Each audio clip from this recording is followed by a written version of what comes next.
नमस्कार। हिमाचल दर्पण live TV में आपका स्वागत है और आप देख रहे हैं हमारी सभ्यता हमारी संस्कृति। मैं विकल्प सिंह ठाकुर। साथियों, हिमाचल प्रदेश की एक विशिष्ट सभ्यता और एक विशिष्ट संस्कृति है। यहाँ पर जो आस्थाएं हैं, यहाँ की जो परंपराएं हैं, वो भारत की शेष परंपराओं से अलग है। यहाँ पर देवियाँ हैं, देवता है, सिद्ध है, किंतु कुछ ऐसे अवशेष जो भारत के मैदानी इलाकों में जो वैदिक धर्म या हिंदू धर्म के जो अवशेष है वो हिमाचल में भी कई स्थानों पर पाए जाते रहे हैं। वहाँ से बहुत सारे ऋषि मुनि सिद्ध यहाँ पर आए, यहाँ पर बस गए और किसी न किसी रूप में आज भी यहाँ विद्यमान है। ऐसी ही एक सनातन संस्कृति की झलक हिमाचल के आंगन में आज हम आपको दिखाएंगे, उसे रूबरू कराएंगे।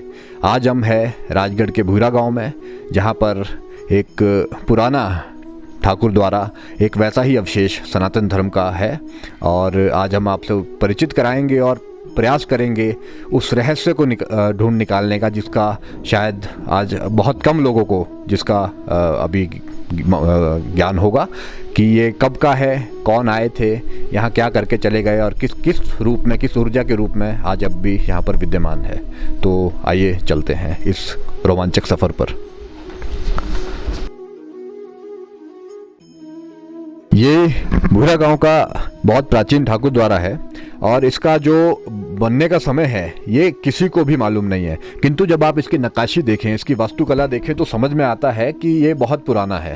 तो आइए चलते हैं और रूबरू होते हैं इतिहास के कुछ रोमांचक झलकियों से। तो आप देखिए इसका किस तरह का वो है, किस तरह की शैली है।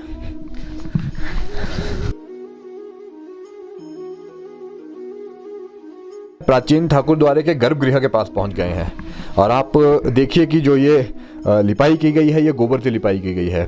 जो हमें सूचना मिली है वो ये है कि गोबर के अलावा किसी भी और चीज़ का लेप करना यहाँ पर निषिद्ध माना जाता है। ये जो स्थान आप देख रहे हैं ये स्पेशल, ये विशेष रूप से जो है दिए जलाने के लिए रखा गया था, दिए जलाने के लिए रखा गया था। दिए यहाँ पर रखे जाते थे और रोशनी का जो व्यवस्था थी वो इन्हीं दियों से हुआ करती थी। आइए आपको आगे ले चलते हैं। ये जो दरवाज़ा है ये भंडार गृह की तरफ जाता है और यहाँ पर जो है मंदिर का आवश्यक सामान रखा जाता था। मंदिर के जो परिवार इस पर आश्रित थे उनके रोज़मर्रा की ज़रूरत का सामान रखा जाता था। और ये वो समय था जब बाज़ार नहीं थे, जब राशन के डिपो नहीं थे, तो अनाज को भी यहाँ पर जो है वो सहेज कर रखा जाता था ताकि बुरे वक्त में, अकाल आदि के समय में ये काम आ सके। तो ये भंडार गृह का आप दरवाज़ा देख रहे हैं, उसी तरह यहाँ पर भी वो दिए रखने के छोटे छोटे स्थान बनाए गए हैं। आप देख सकते हैं यहाँ पर ये गर्भगृह है, मेरी आगे से बाईं तरफ को गर्भगृह है और ये सामने जो है भगवान कृष्ण और राधा यहाँ पर विराजमान है।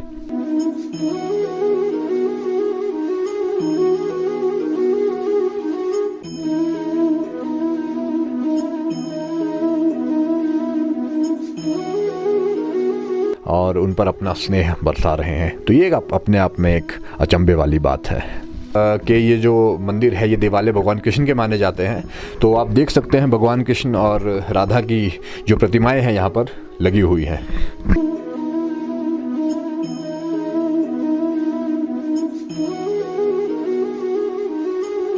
ये जो ठाकुर द्वारा है इसका बाहर का दृश्य है, ये आप देख सकते हैं। वही पुरानी नक्काशियाँ यहाँ पर है और बहुत जीर्ण शीर्ण अवस्था में ये दिख रहा है, लेकिन अभी भी काफ़ी मजबूत ये है।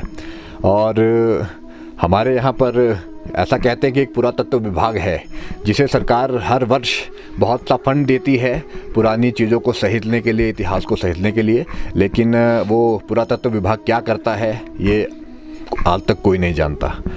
तो आपको आज ले चलते हैं इस देवालय की, जो इस ठाकुर द्वारे की पूजा का, इसके रख रखाव का जिस परिवार के पास दारोमदार है, उस परिवार के एक सदस्य आज हमारे बीच में उपस्थित है। हम उनके पास जाएंगे, उनसे बात करेंगे और इतिहास की इन पहेलियों को सुलझाने का कुछ प्रयास करेंगे। इतिहास, धर्म, मिथक, संस्कृति, कल्पनाएं या सच, इन सब की गुत्थियों को सुलझाते सुलझाते हम वहाँ पहुँचे हैं राजगढ़ के भूरा गांव के उस प्राचीन ठाकुर द्वारे में, जिसका इतिहास, जिसका सटीक इतिहास आज तक किसी को मालूम नहीं है। तो इसी सिलसिले में हमारे साथ आज बैठे हैं उस परिवार के एक सदस्य जिनके पास इस ठाकुर द्वारे के देख रेख और रख रखाव का दायित्व है। हमारे बीच में श्री दीपक शर्मा जी है। दीपक जी नमस्कार। सर नमस्कार। तो अपना थोड़ा सा परिचय हमारे दर्शकों को दीजिए। सर मेरा नाम दीपक शर्मा है। मैं यहाँ का बुहिरा का स्थायी निवासी हूँ और राजगढ़ के समीप जो हमारा गांव बुहिरा वहाँ है कि हम इस मंदिर के पुजारी हैं। हम मेरे पिताजी पुजारी है पर वो आज यहाँ है नहीं, फिर मैं आपके साथ में ही बैठा हूँ। तो लगभग कितने समय से दीपक जी आपका परिवार इस स्थान में पूजा पाठ कर रहा है, इसकी देखरेख कर रहा है? सर लगभग 150 साल से हमारा परिवार यहाँ पर है। पहले हम जो यहाँ पे महंत थे वो मेरे पिताजी है, उससे पहले मेरे दादाजी थे, उससे पहले मेरे परदादाजी थे। तो जो है वो यहाँ से तो एक अलग गांव है, वहाँ से हमारे को पुजारी के तौर पे यहाँ लाया गया था। सबसे पहले जो है वो किस तरह से यहाँ पर ठाकुर द्वारा बना होगा, कौन यहाँ पर आया होगा, क्या इसकी कुछ जानकारी हमारे पास उपलब्ध है? जो मैं आपको बता कि 700-800 साल का इतिहास तो दादाजी के पास भी था।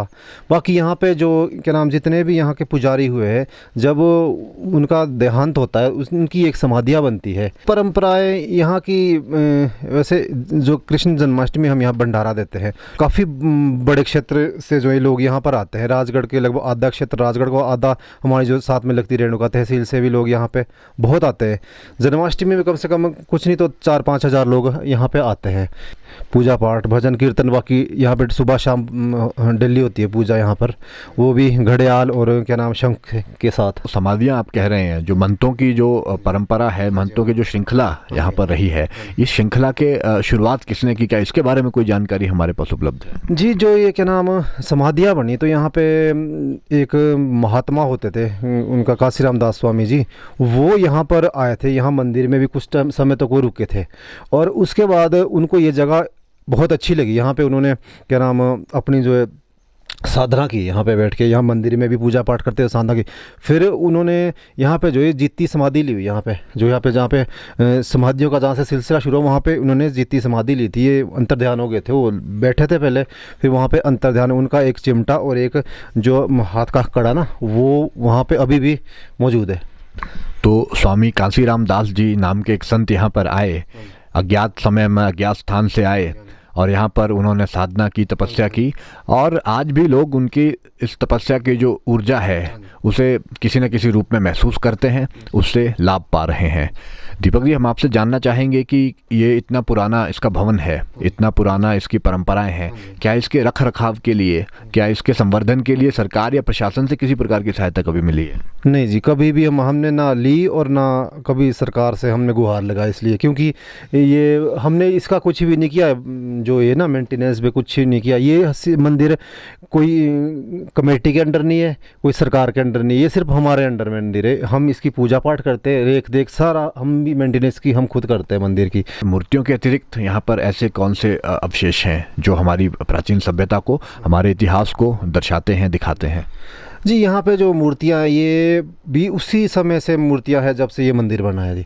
इसमें कुछ अष्टधातु की मूर्तियाँ हैं, बाकी कोई ऐसी महंगी मूर्तियाँ नहीं है इसमें। वही कृष्ण भगवान की और बाल लीलाओं की मूर्तियाँ हैं बस ऐसी, और मेन शालिग्राम की वो है, इसमें शालिग्राम है ना जी। हमारा एक अलग वो भी है कि भगवान की चौकियाँ भी बनी हुई है आपकी, कि हम जैसे भी मान लो आप कथा करवाते हैं जैसे सत्यनारायण भगवान की, तो यहाँ से चौकी जाती है, वो वहाँ यहाँ से चौकी जाके फिर भगवान उसमें चौकी में विराजमान हो गए, फिर हम अपने कंधे पे उठा के उसको चौकी को आपके घर तक ले जाएंगे, किसी के भी कोई। ये आप और आपका परिवार बधाई का पात्र है कि एक पुरानी परंपरा को किसी न किसी रूप में सहेजे हुए हैं। दीपक जी, एक आखिरी प्रश्न मैं आपसे पूछना चाहूँगा। ये वो समय है जब विज्ञान का बोलबाला है और भगवान के अस्तित्व को प्रयोगशाला में सिद्ध करने की मांग उठती है कि अगर भगवान है तो उसे लेबोरेटरी में प्रूव किया जाए। ऐसे समय में आस्था का और आस्था के इन प्रतीकों का आप क्या महत्व देखते हैं, एक पुजारी होने के नाते, एक पुजारी के परिवार के सदस्य होने के नाते? हाँ जी सर, मेरे हिसाब से तो ये सही नहीं है, क्योंकि हमने इस मंदिर को ना तो आज तक कमेटी के हवाले किया और ना हमने, क्योंकि इसकी विशेषता ही ये है, अगर ये मान लो कमेटी के इसमें जाए या फिर सरकार के कोई सैलरी दे के कोई पुजारी बैठे का, क्या वो इस तरह से कर पाए कि भगवान को उठा के किसी के घर ले जाना, चौकी ले जाएगा, ऐसे करेगा? वो तो नहीं करेगा, वो तो सिर्फ सुबह धूप बत्ती पूजा पाठ करेगा यहाँ पे। तो हम तो ये चीज़ निभा रहे हैं, तो ये चीज़ तो गलत है कि इसका कोई प्रयोग हो, क्या प्रत्यक्ष को प्रमाण की आवश्यकता तो है नहीं।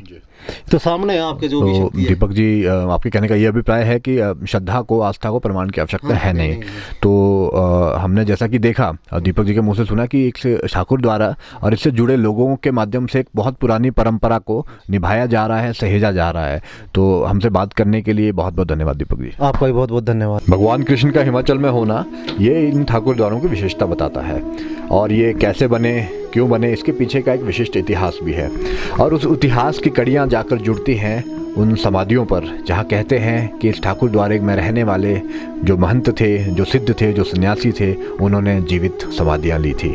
तो कुछ ही समय में हम आपको ले चलेंगे उन समाधियों पर और आपको रूबरू कराएंगे उस इतिहास से जिससे शायद आप अभी तक अनभिज्ञ होंगे, अज्ञात होंगे।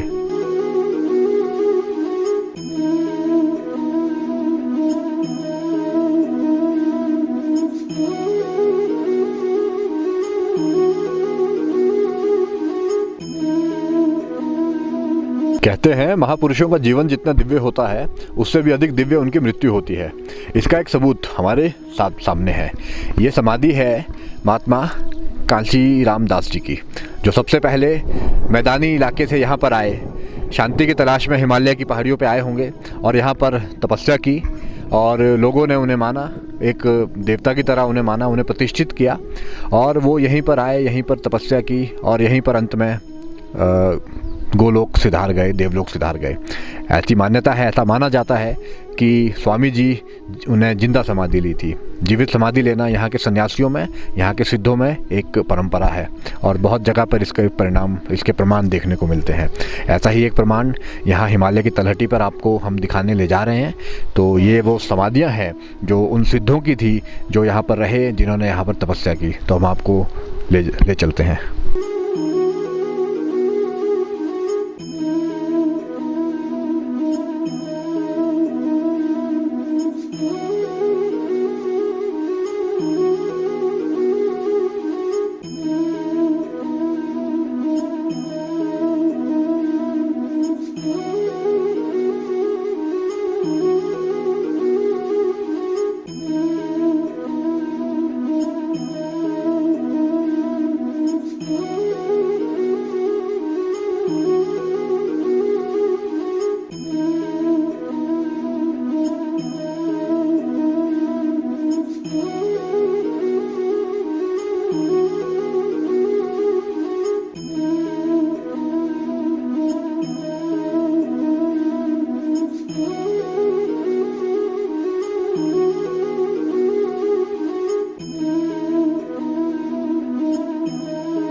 ये वो स्थान है जहाँ जन मान्यताओं के अनुसार बाबा काशी रामदास जी ने जीवित समाधि ली थी।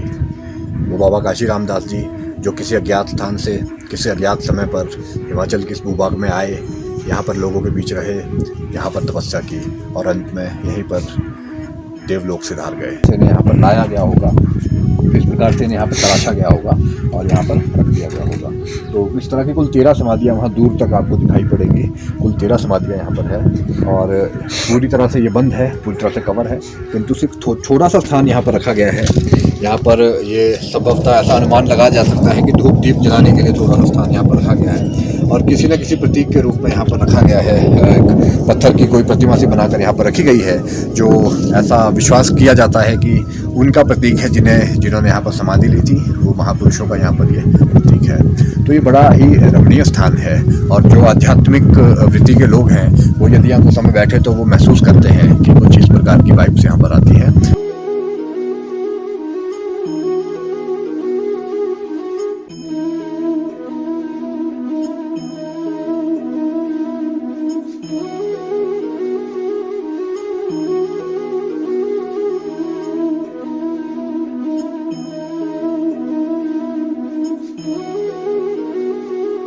तो ये था हमारी सभ्यता, हमारी संस्कृति का आज का एपिसोड, जहाँ हमने देखा एक प्राचीन देवालय के बारे में, हमने उसके इतिहास को जानने का प्रयास किया, हमने उसकी संस्कृति को, उसकी परंपराओं को, उसकी वास्तुकलाओं को जानने का, समझने का प्रयास किया। और हमने देखा कि किस तरह से हमारे यहाँ सिर्फ जीवन का उत्सव नहीं मनाया जाता, मृत्यु का भी उत्सव मनाया जाता है। जहाँ पर उन सिद्धों ने समाधियाँ ली, वो स्थान भी आज पूजित है, प्रतिष्ठित है, ये भी हमने देखा। दोस्तों, हमारा उद्देश्य ये नहीं है कि किसी धर्म विशेष पर टिप्पणी की जाए, उसकी प्रमोट किया जाए या उसके बारे में किसी तरह की टीका की जाए। ये हमारा उद्देश्य नहीं, ये हमारा काम भी नहीं। हम सिर्फ इतिहास के, अध्यात्म के, संस्कृति के, धर्म के उन अनसुलझी गुत्थियों को आपके सामने लाना चाहते हैं, जिन्हें सरकारों द्वारा, प्रशासन द्वारा और कभी कभी समाज के द्वारा भी उपेक्षित कर दिया गया, और जो हमारे बीच में बची है सिर्फ कुछ कहानियों के रूप में, सिर्फ कुछ मुहावरों के रूप में, सिर्फ कुछ गीतों के या लोक मान्यताओं के रूप में। हम उन्हें ढूंढकर आपके सामने लाना चाहते हैं। यही हमारे इस एपिसोड का, इस कार्यक्रम का उद्देश्य है। और भविष्य में भी हम प्रयास करेंगे कि इस तरह की अनसुलझी गुत्थियाँ, इस तरह की ऐतिहासिक धरोहरें, विरासतें जहाँ भी हो, उन्हें ढूंढें और आपके सामने लाएं। ऐसा हमारा प्रयास रहेगा। और हमसे जुड़े रहने के लिए देखते रहिए हमारी सभ्यता, हमारी संस्कृति। मैं हूँ विकल्प सिंह ठाकुर और आप देख रहे हैं हिमाचल दर्पण लाइव टीवी। धन्यवाद।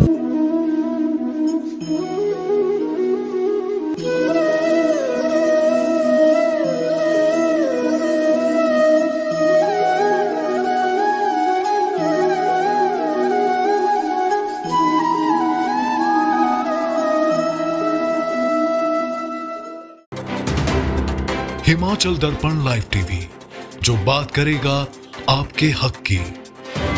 सिर्फ खबरें दिखाना हमारा मकसद नहीं, जागरूकता लानी है। हिमाचल दर्पण लाइव टीवी